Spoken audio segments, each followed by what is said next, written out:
काय नाव म्हणालास तुझं? मी सुमंगल. जा, तुझं काम झालेलं आहे. पण एक गोष्ट लक्षात ठेव, इथे जे काही बोललायस, जे काही सांगितलंयस, त्याची बाहेर कुठेही वाच्यता होता कामा नये. हो साहेब. जा.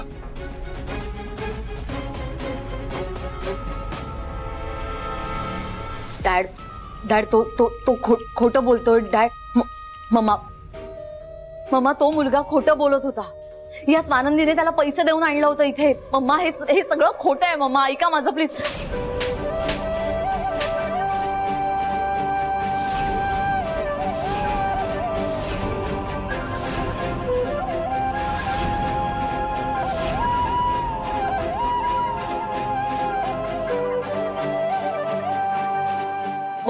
मॉम प्लीज शांत हो. काय करतेस तू? मी शांत होऊ?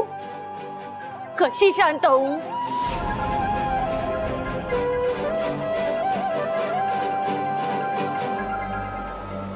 अरे किती खुश होते मी संचिता प्रेग्नंट आहे म्हणून.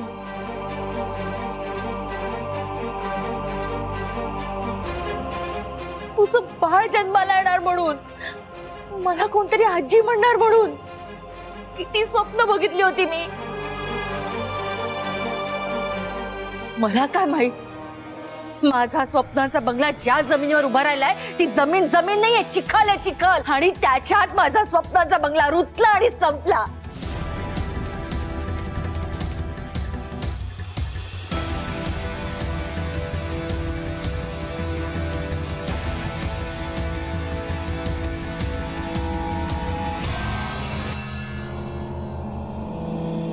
डॉक्टर साहेब, थँक्यू. या.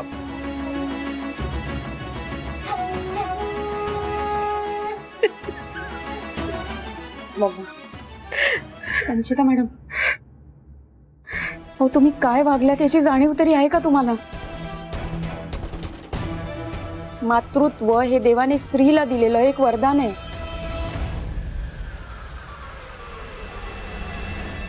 देवाने रचलेल्या सृष्टीचा गाडा तसाच सुरू राहावा म्हणून स्त्री आपल्या पोटात न एका पिढीला जन्म देत असते.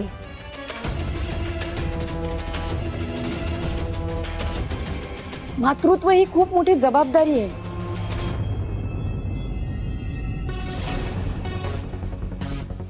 जेव्हा एक बाई प्रेग्नेंट होते तेव्हा तिच्या आनंदासोबत ह्या जबाबदारीची जाणीव सुद्धा तिला होते.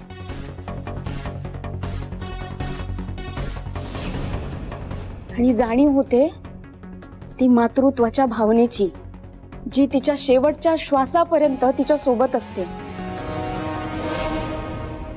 जेव्हा बाई प्रेग्नेंट असल्याची बातमी कळते तेव्हा त्याच क्षणी त्या बाईची आई होते.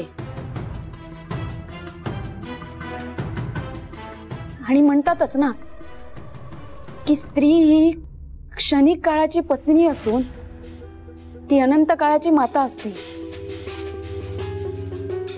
मातृत्व ही खूप मोठी भावना आहे संचिता मॅडम, पण तुम्हाला नाही कळणार. कारण तुम्ही तर प्रेग्नेंटच नाही आहात.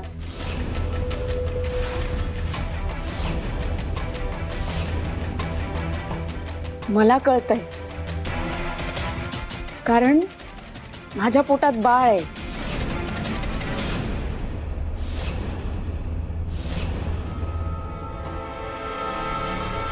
संचिता मॅडम, अहो जेव्हा घरात सगळ्यांना कळलं की तुम्ही प्रेग्नेंट आहात तेव्हापासून अख्खं घर फेर धरून आहे तुमच्या भोवती. शालिनी मॅडम तर दिवस रात्र तुम्हाला काय हवं आहे काय नको आहे ते सगळं बघत होत्या. सतत तुमच्या मागे होत्या. त्यांना बरं असू देत नसू देत त्या सतत तुमची काळजी करत होत्या. जेव्हा आम्हा सगळ्यांना कळलं तेव्हा सरपोतदार साहेबांसोबत सगळेच या घरात इतके खुश होते.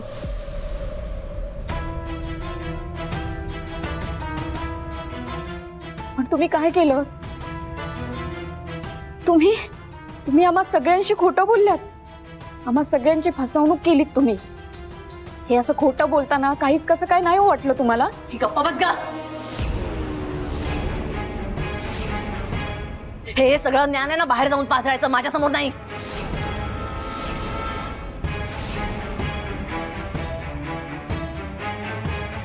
मम्मा मम्मा मम्मा ऐका ना प्लीज, बोला माझ्याशी. मला मान्य आहे मी चुकलीये, पण मी हे सगळं मुद्दामून नाही केलं हो. यामागे काहीतरी कारण आहे ना. हे असं मुद्दाम कोण सांगेल? मम्मा हा आमच्या दोघांचा डिसिजन होता, सुजितचा आणि माझा.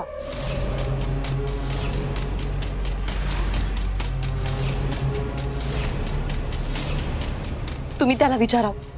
सुजित सांग ना मम्मांना, सांग ना प्लीज. सुजितराव, तुम्ही?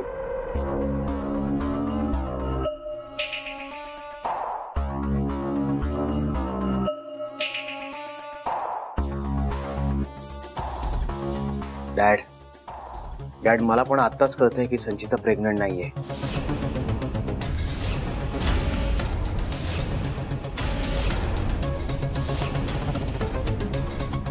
मला इतके दिवस हेच वाटत होतं मॉम की मी बाबा होणार आहे.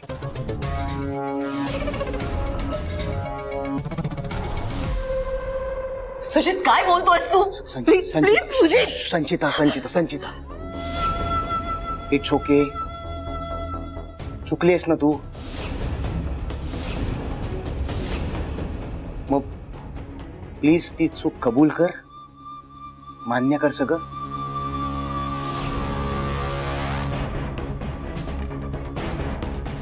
मॉम ती आता घाबरली आहे. हे बघ संचिता, तू घाबरली असशील तरी तुझ्या चुकीसाठी तू मला त्यात खेचणं इज नॉट गुड. तू मान्य कर ना चूक. मॉम डॅड काहीच नाही बोलणार. खरंच सांगतोय मी तुला. मॉम खरंच मला सुद्धा हे आत्ताच कळतंय.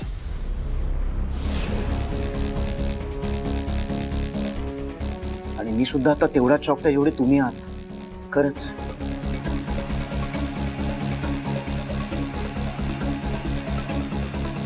सॉरी. माझ्या भावनांची खेळलेल्या व्यक्तीला या घरात जागा नाही.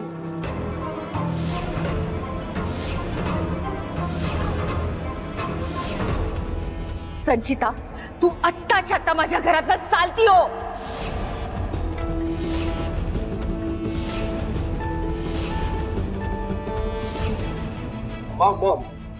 मॉम अगं तू काय इतकं ओव्हर रिॲक्ट करते? ती सॉरी म्हणते ना बेबी, सॉरी म्हण. ह्या खोटाड्या मुलीला माझ्या घरात जागा नाही.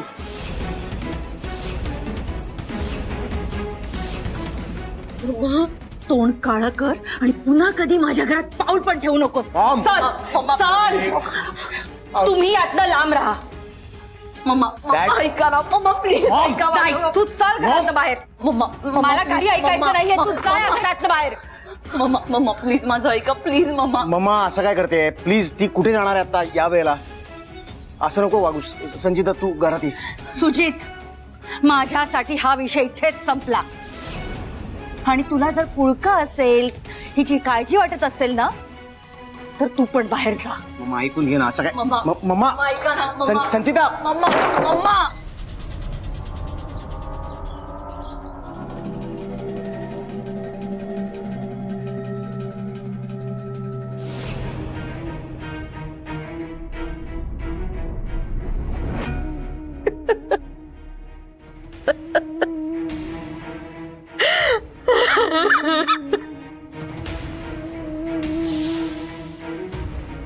सरपोतदार साहेब, तुमची सून प्रेग्नंट नाहीये.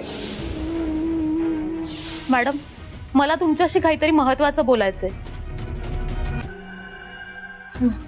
मम्मा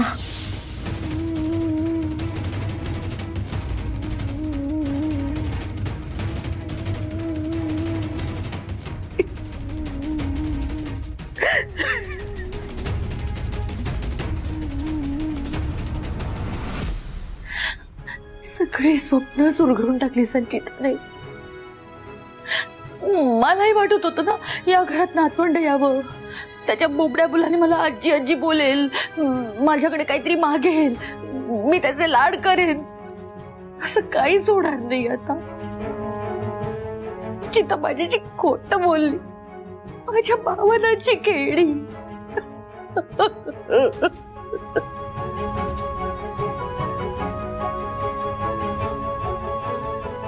शालिनी,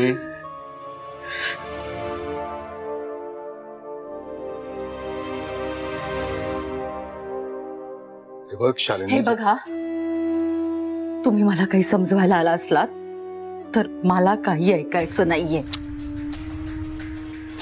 दरवेळेला काही झालं की शालिनी तू समजून घे, तू मोठी आहेस ना या घरातली. पण माझं मत ते कोण समजून घेणार? शालिनीचे काही स्वप्न आहेत, काही इच्छा आहेत, कोणालाच परवा नाही त्याची. इथे फक्त ना जो तो आपल्या स्वार्थासाठी माझ्या भावनांची खेळतो. मी तुमचं आणि या घरातल्यांचं खूप ऐकून घेतलंय. नाही, तुम्ही माझ्या भावनांना काही किंमत देणार नाही आणि आयुष्यभर मी ते सहन करत राहील असं होणार नाही. आता नाही सहन होत मला. शालिनी तुम्ही रडू नका, शांत व्हा जरा. शालिनी, संचिता कुठे जाईल तूच सांग बरं. ते तिचं तिला ठरवू दे. मी त्या खोटाड्या मुलीला घरात घेणार नाही. नशीब समजा मी बंगल्याच्या बाहेर काढली, कंपाऊंडच्या बाहेर नाही काढलीये. शांत हो आधी तू. शालिनी साहेब, आत येऊ?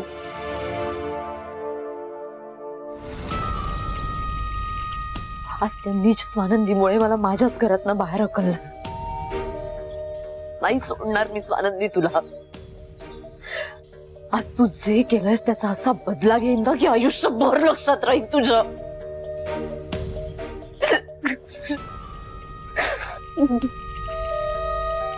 मी काय करू आता?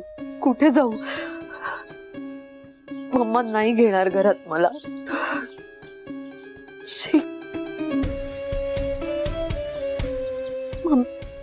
माझा फोन पण आतमध्ये राहिला.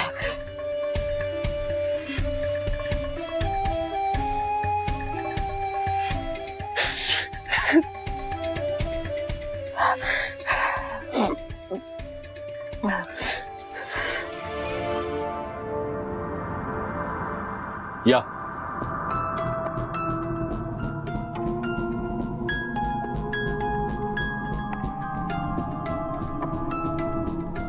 शालिनी मॅडम, कदाचित या विषयावर मी बोललेलं तुम्हाला कदाचित आवडणार नाही, पण मला काय म्हणायचं ते नीट समजून घ्या.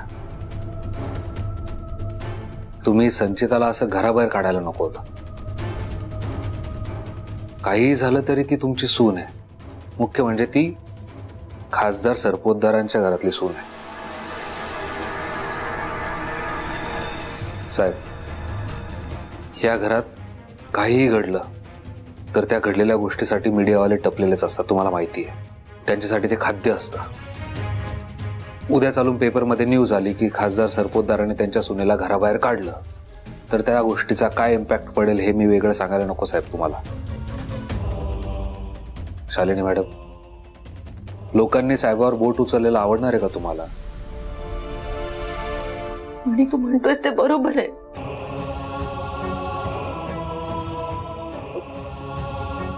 पण ती वागलीच आहे असं ते. शालिनी, तुमचा राग रास्त आहे आणि तुम्हाला हक्क आहे तिच्यावर रागवण्याचा. जे काय असेल ते घरातल्या चार भिंतीत व्हावं. उगाच बाहेरच्या लोकांना तमाशा नको ना. नाही, मान्य आहे संचिता मॅडम खोटं बोलल्या, पण शालिनी मॅडम विचार करा ना, तिने जर तुम्हाला सत्य सांगितलं असतं तर तुम्हाला त्रासच झाला असता ना. तिला कदाचित तुमच्या आनंदावर विरजण पडू द्यायचं नसेल म्हणून ती तशी वागली. पण तुम्ही मोठे आहात ना, मग मोठ्या मनाने तिला माफ करा प्लीज. असं घराबाहेर काढू नका. शालिनी, आधीच खूप प्रॉब्लेम्स चालू आहेत, त्यात पक्षश्रेष्ठी सुद्धा खूप नाराज आहेत, चिडलेले आहेत.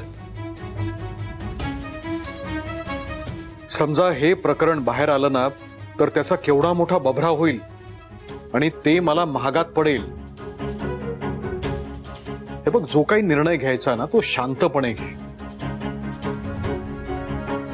आणि नीलम जसं म्हणते तसं तू दे ना तिला शिक्षा, अवश्य दे.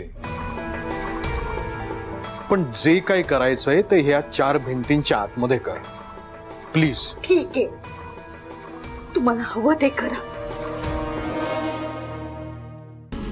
पण एक गोष्ट लक्षात ठेवा, त्या खोटाड्या मुलीला माझ्या समोर पण येऊन देऊ नका. तिला बघितलं तरी डोक्यात तेडीक जाईल माझ्या. आणि मी जर काही केलं तर मला दोष देऊ नका. ठीक आहे, ठीक आहे. संचिता तुझ्या समोर येणार नाही, ठीक आहे. पण तू जरा शांत हो आधी.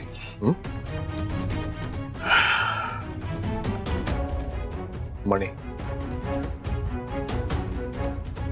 स्वानंदी, आई, चला.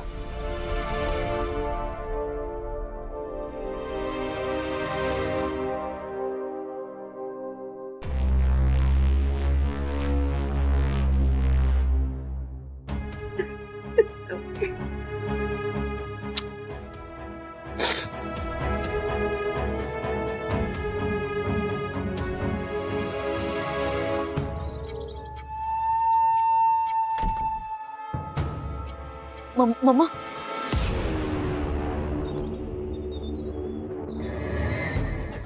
आत या. शालिनी मॅडमने आत यायची परवानगी दिली आहे तुम्हाला.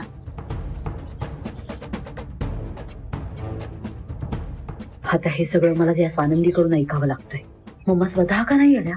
या नोकरांना कशाला पाठवलं? जाऊ दे, संधी मिळाली तर आधी हात जाते. आणि हो, घरात परत प्रवेश मिळालाय याचा अर्थ असा होत नाही की तुम्हाला हवं तसं वागाल. परत काहीतरी कटकारस्थान कराल. तुम्हाला माफ केलंय ते फक्त या घराची बदनामी व्हायला नको म्हणून. तुम्ही घराबाहेर राहिलात, मीडियामध्ये गेलात, या घराची बदनामी होईल म्हणून फक्त तुम्हाला आत घेतलंय, हे विसरू नका. आणि परत जर अशा वागलात तर मात्र तुम्हाला कोणीच माफ करणार नाही. माझ्याच घरात मला अक्कल शिकवणारी आणि वॉर्निंग देणारी ही कोण लागून गेली? हिला तर मी बरोबर बघून घेणार आहे. संचिता, तुला खरं ना स्वानंदीचे आभार मानायला हवे, कारण तिच्यामुळे तुला आज परत घरात घेतायत.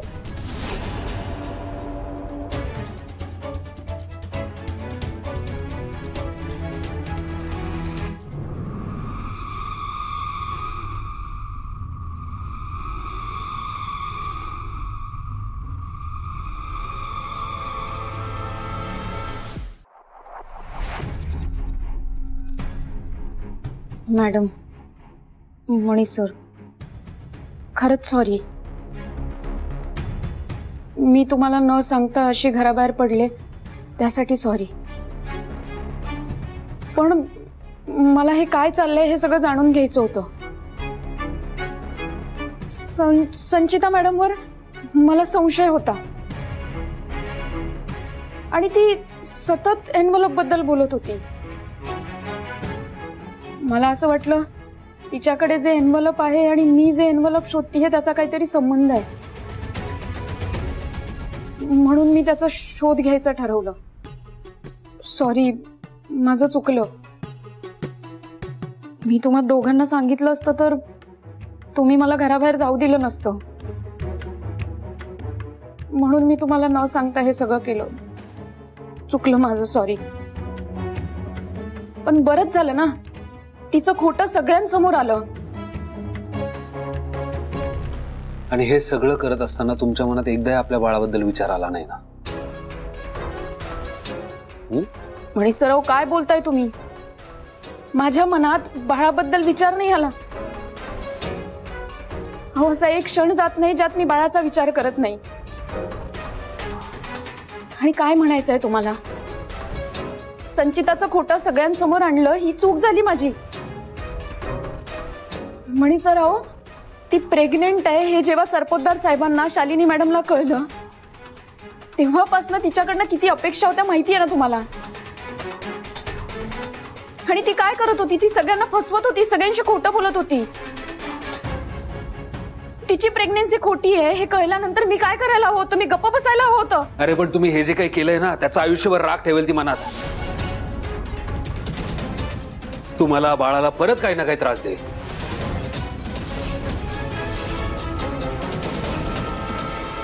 घरात बसा, आराम करा सांगणारे मूर्ख होतो का आम्ही? का आम्हाला न सांगता गेला तुम्ही? म्हणी सर सॉरी, मी तुम्हाला न सांगता गेले हे चुकलं माझं, त्यासाठी खरंच सॉरी. पण मी काय करायला हवं होतं? मला ते एन्व्हलप शोधायचंय. माझा गुन्हेगार कोण आहे मला जाणून घ्यायचंय. आणि गेल्या काही दिवसांपासून तुम्ही तर शोध थांबवलाच आहे आणि मलाही तुम्ही ते शोधू देत नाही आहात. मग मी काय करायला पाहिजे? मला असं वाटलं ती ज्या एन्व्हलप बद्दल बोलतीये त्याच्याशी ह्या एन्व्हलपचा काहीतरी संबंध आहे आणि ते मला शोधून काढायचं होतं. म्हणून मी तिच्यावर लक्ष ठेवून होते. त्या दिवशी तिने नैवेद्याच्या प्रसादात मला काहीतरी खाऊ घातलं, त्यामुळे माझी ही अवस्था झाली. मला हॉस्पिटलमध्ये ऍडमिट करावं लागलं आणि डॉक्टर घरी रिपोर्ट्स घेऊन येणार आहे हे कळल्यानंतर ती टेन्शन मध्ये होती. हे मला जाणवलं आणि म्हणून मी तिच्यावर लक्ष ठेवून होते. त्यातच मला तिच्या या फेक प्रेग्नेन्सी बद्दल कळलं. मग हे कळल्यानंतर मी काय करायला हवं होतं? मी काय गप्प बसायला हवं होतं? अरे पण आपली तब्येत खराब असताना दुसऱ्यांच्या आयुष्यात डवळाडवळ का करायची आहे?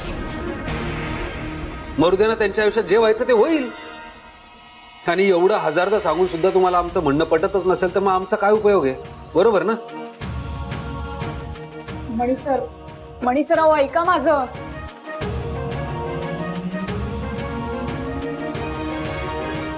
मॅडम मणी सरांना काय झालंय नक्की?